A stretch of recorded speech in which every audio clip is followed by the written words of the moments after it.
Des Madanol, bonjour à toutes et à tous. Toujours sous l'influence de la dépression Aitor, nous avons vécu un ciel de traîne très actif durant cette journée de jeudi en Bretagne, des éclaircies, des passages nuageux et des averses ponctués de fortes rafales de vent. C'était le cas ici à Cesson-Sévigné sur le bassin rennais.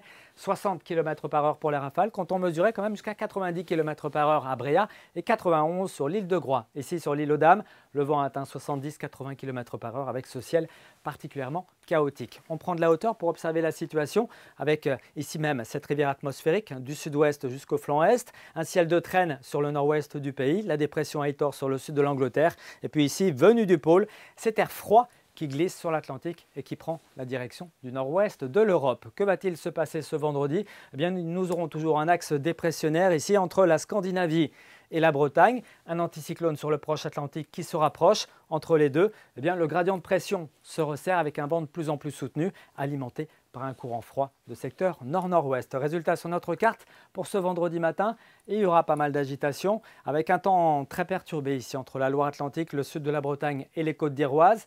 Des précipitations parfois soutenues, accompagnées de fortes rafales de vent, 90-100 km/h.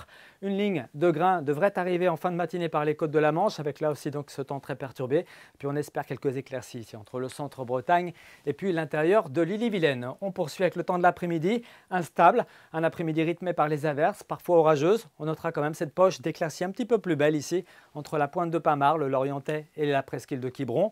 Le vent de secteur nord-nord-ouest atteindra généralement entre 50 et 60 km/h, 70 km/h sur le littoral atlantique. Côté température, ça baisse. On voit bien cette masse d'air bleuté ici qui gagne du terrain vers le nord-ouest de la France. On attend des températures minimales souvent à 2 chiffres encore, avec seulement 9 degrés certes à Fougères ou encore à Rostronin, mais 12 degrés quand même à Brest, 13 à Lorient, 14 pour Belle-Île, 13 à Saint-Nazaire. C'est dans l'après-midi qu'on sentira encore beaucoup plus cette baisse avec seulement cette fois-ci 13 degrés à Morlaix, 13 degrés pour Brignogan ou encore pour Carhaix et Châteaulin, 14 à Quimper. On ira jusqu'à 15 degrés seulement à Rennes, où on devrait plutôt avoir 20 degrés dans cette période de l'année, et puis 16 degrés du côté de Nantes ou encore de Lorient. Pour la journée suivante, celle de samedi, ça ira mieux, mais ce sera temporaire. Des éclaircies qui seront plutôt majoritaires, peut-être quelques gouttes encore sur le nord-est de la Bretagne, et puis un voile qui s'installera dans l'après-midi à l'approche d'une perturbation qui arrivera assez rapidement dimanche par l'Atlantique et qui s'accompagnera à nouveau d'un renforcement du vent. Pour la journée de lundi, on aura un petit répit en matinée, puis assez rapidement une nouvelle onde pluvieuse, certainement une rivière atmosphérique qui devrait occasionner pas mal de précipitations entre lundi et mardi. Très bonne soirée à tous et à bientôt. Kenavo.